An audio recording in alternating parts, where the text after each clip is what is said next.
Hey there. So today is Wednesday of Holy Week, and the theme of Wednesday of Holy Week is betrayal. It focuses on the betrayal of Jesus by Judas Iscariot. And so the gospel reading tells about Judas meeting with the religious leaders and agreeing to hand Jesus over for 30 pieces of silver, and Jesus kind of calling him out at the Last Supper, and and so the theme of Holy Wednesday is the theme of betrayal. Not a fun topic to reflect on. You know, when you ask the questions, have you ever been betrayed? Have you ever felt betrayed? Those things are different. Or have you ever done the betraying? Have you ever betrayed someone that you loved? Have you ever betrayed yourself, your own values?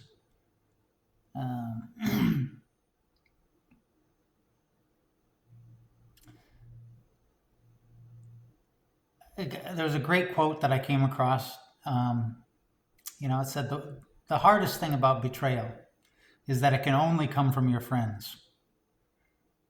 Betrayal can't come from your enemies. It can only come from people who love you, or from people that, you think love you. And so anything that you love, anybody that you love, contains the possibility of betrayal. When I started thinking of examples in modern culture and history and things, boy, there's a lot. You don't have to look far to just keep coming up with examples of betrayal. I was thinking of, initially there's a film that's been popular fairly recently called Succession. And it's about these, I haven't seen it myself, but I've talked to people who've seen it, about, the super rich guy who has a family, and, the entire family is vying to take over when the old man dies. And I think I read an article once where there was a therapist talking about, it was a person who's a therapist to the super rich.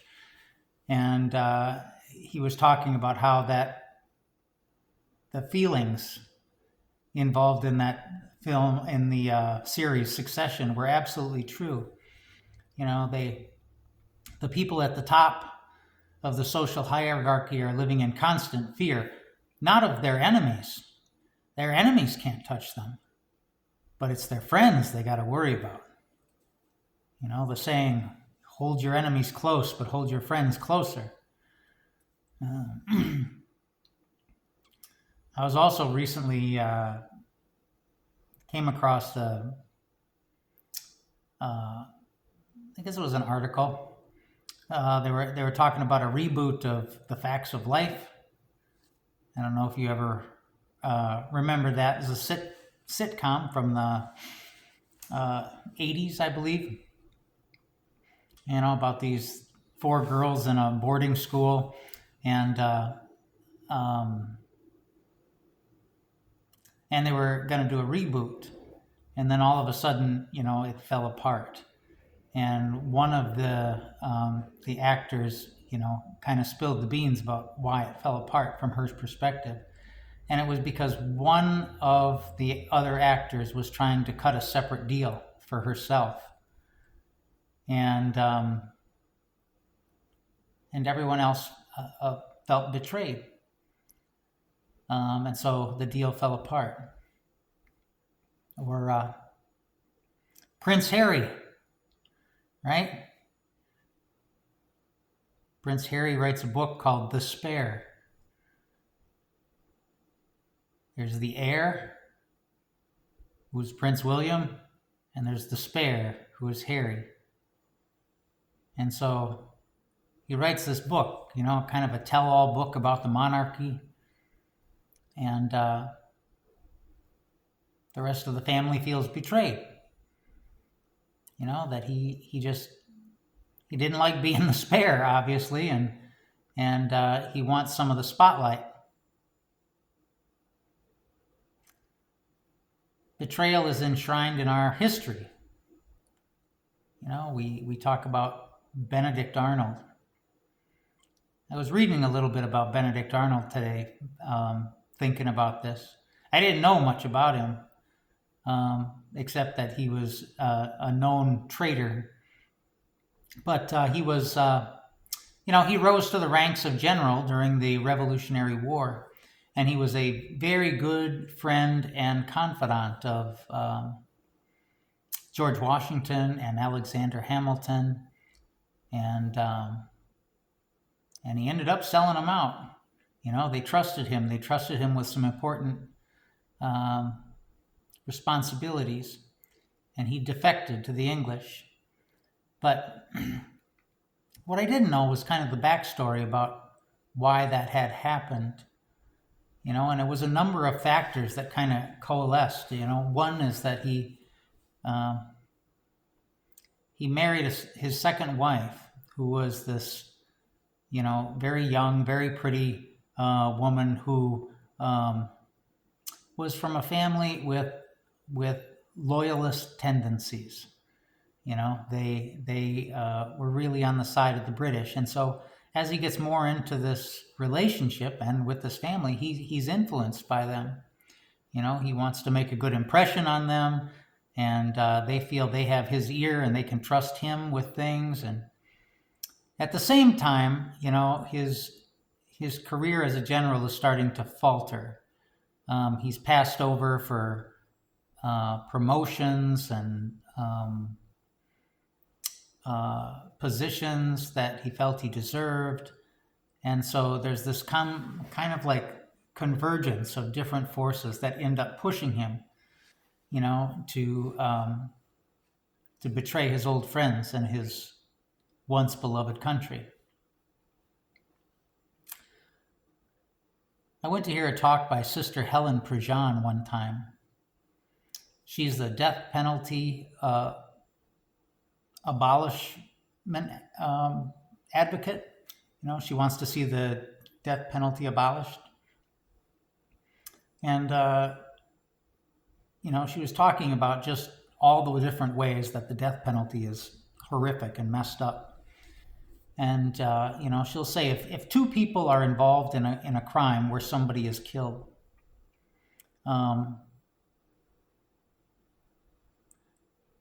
what they will do is they will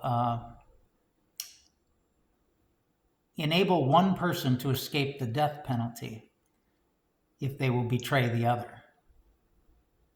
So if you get one person to rat on the other person, the person that does the ratting won't get the death penalty. And the person who didn't rat will. What kind of justice do you get when you have a system that is based on, encouraging that level of betrayal? I mean, how are you going to get an honest answer out of anyone? But one of the most interesting stories, and this is kind of where it veers off a little bit into some muddy waters, is I watched a TED Talk by, I believe her name is Megan Phelps. She was the granddaughter, I think, of the very outrageous pastor Fred Phelps, who was always protesting gays, protesting at funerals, saying outrageous, hurtful things. And Megan has a TED Talk about how she left the cult. And, of course, she doesn't speak to her mother anymore because, according to her mother, her mother is felt betrayed, the absolute highest form of betrayal. but I don't know if she said this, but it's implied, is that, it wasn't so much betrayal. It was,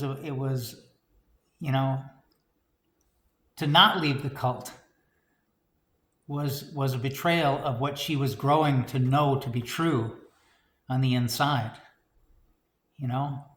To stay in the cult would be a deeper betrayal of herself. So betrayal can get kind of muddy. What somebody might feel as betrayal is actually somebody, they have to be true to something that's even deeper, even more important to them. Themselves. Otherwise, they lose themselves to gain the world. So anyway, that's a lot of backstory on betrayal. But one thing I just want to close with is the difference between Judas's betrayal and Peter's denial, or betrayal, if you will, is that Judas never recovered from his betrayal. He was so heartbroken that he killed himself. But Peter did recover from his denial of Jesus.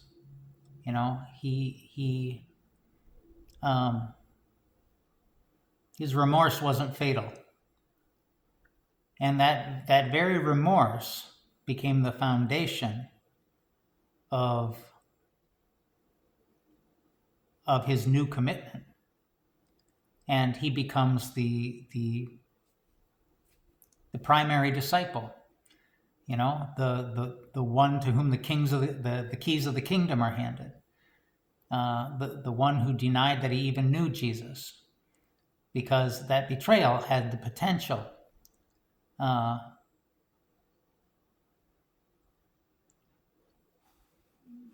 to become the strongest foundation yet on which Jesus could build.